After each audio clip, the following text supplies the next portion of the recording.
It's Freedom Summer, the 60th anniversary of Freedom Summer, and we're doing registration, education, activation, and demonstration all over the state of Mississippi. We'll be in. We've been in a number of places. So Bassville, Mm-hmm. Hattiesburg, Mm-hmm. Jackson, Canton, Gulfport, Biloxi, Macomb, Magnolia, a lot of different places that you've seen that Mississippi move and the Black Men No Chaser banners popping up. CJ, can you talk to us about some of the questions first that you've particularly been asked, like via social media, and then that way that'll give us a chance to top some of this stuff up and then pump it out via Instagram tomorrow. Absolutely, bro. So a lot of questions lately have been about um many of the decisions that the Supreme Court has been making. So we're Yep. talking about, I know we talked about localized politics, voting at state level, voting at local levels. When it comes to the national level, uh, and particularly things like the presidency, uh, what we really understand is that these days, in my humble opinion, one of the most important things that the president, whomever he or she Right. is making the decision to do is decide who is going to be appointed to the Supreme Court, right? Like Mm-hmm. so they gotta go through Congress, uh, gotta be receptive by Senate, but ultimately, right now, the highest court in the land is making all of the decisions that have the potential to permanently impact us, Right. uh, For on years, a multitude of levels, right? like Uh, years upon years upon years. so many of the questions that I'm getting is about that, man. Like, uh, currently the Supreme Court has what I would call a supermajority in of conservatives Mm-hmm. on the court. Uh, you see a lot of 6-3 votes, which I would say is uh, decisions made along ideological lines, or lines that are in alignment with what their respective political parties typically tend to have on views of things. So recently, we had the decision to come down where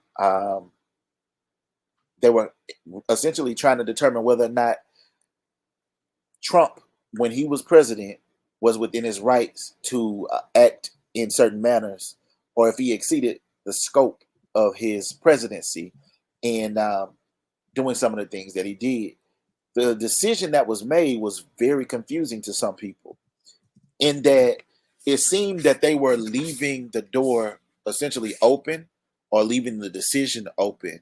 But if I could, I try to just break it down a little bit to make sense Okay. of what happened the other day in the Trump Yeah. decision. So essentially, we know that you know Trump attempted to activate people to make a determination on whether or not the election had been stolen.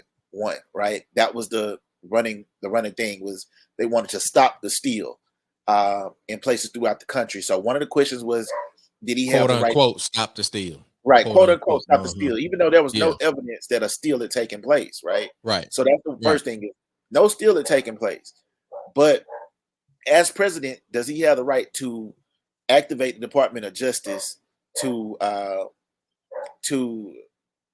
investigate whether or not a steal on a national level had occurred during the Right. election? That's one of the questions.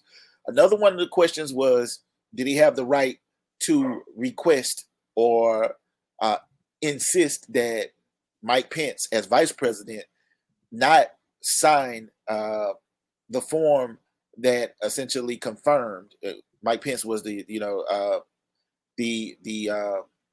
president pro tem, I guess, of the House. He was the Mm-hmm.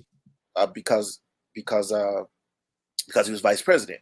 Correct. So in that capacity, he signed off confirming that Biden had won the last election and that the electoral votes had gone to Biden.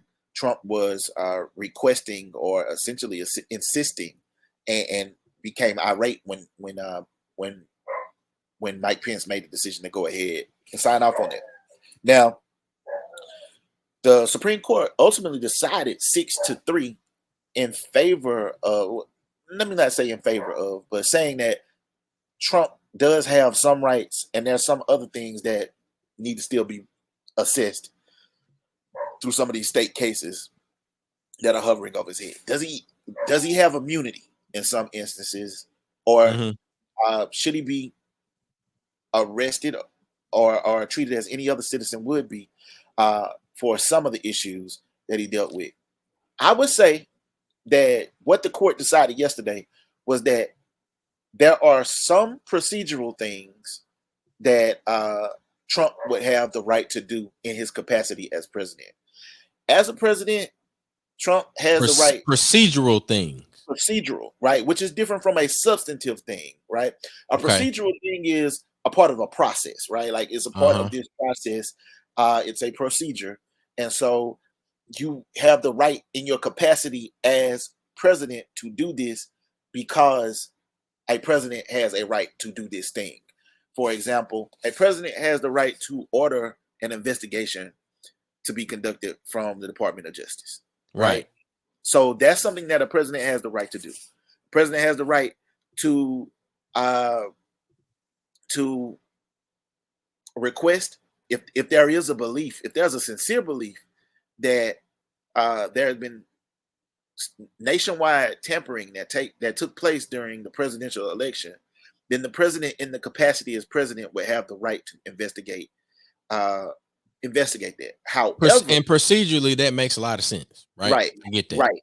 However, the president would not have the right to personally interfere with a legitimate election just because it didn't go his way. Because it didn't go the way of the president, because they're not acting in their capacity in the president. Right. In that moment, they're acting in that capacity as a candidate for president. In that regard, even though they're president. And so that's a distinguishing factor that still needs to be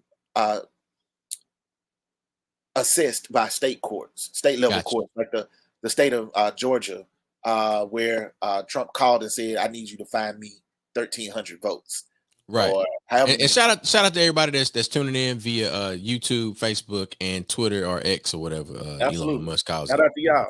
Yeah. Shout out to y'all. So essentially, they were saying, you got the right to, as commander in chief, to order the Department of Justice to do something because that thing might affect the nation. You don't have the right to use the Department of Justice at your personal pleasure for the purpose of simply carrying out what you want to be the truth. Right. Like the Department of Justice can't find corruption that wasn't there when it comes to a national election. They can't find fraud or fake votes where those votes didn't exist, a stolen election where a stolen election did not happen. And the same, they essentially assessed the same thing as it related to his right to request of the vice president to do something, but not request that the vice president do something to the degree that, again, at this point it's becoming personal in the regard that it creates the opportunity to a dictatorship. With that being said, it was obviously more lenient for Trump in that it did kind of expand how people can interpret what the powers of the president are and are not. And that's going to be a bit of an issue because confusion and ambiguity leaves room for other people to attempt to interpret and in their own way. Right. And attempt to prove that what they believe. Right. Until and it would have to come. That would then have to come again before the court to say, wait, you can't do that. So that's one of the cases. I think what the Supreme Court ultimately was deciding was, hey, this is what we're going to speak to this as far as some of the powers that that we believe a person has as president, but we are going to also say that it depends is the answer that we're giving, and we will have to revisit it once whatever happens in Georgia happens, or whatever happens in some of these other states that he's got pending charges happen. I forget where he's been charged with, like, I think up to like 94 different counts. Obviously, he's already been convicted on 34 counts in New York State, and so this is atrocious. right. So they're trying to determine if some of those charges that happen in Georgia may be limited by this decision, or if others may not be. Obviously, the charges that were related to him telling people to find votes are still charges, Right. and they still are actionable and prosecutable type of offenses. So Find me some votes. that's Trump.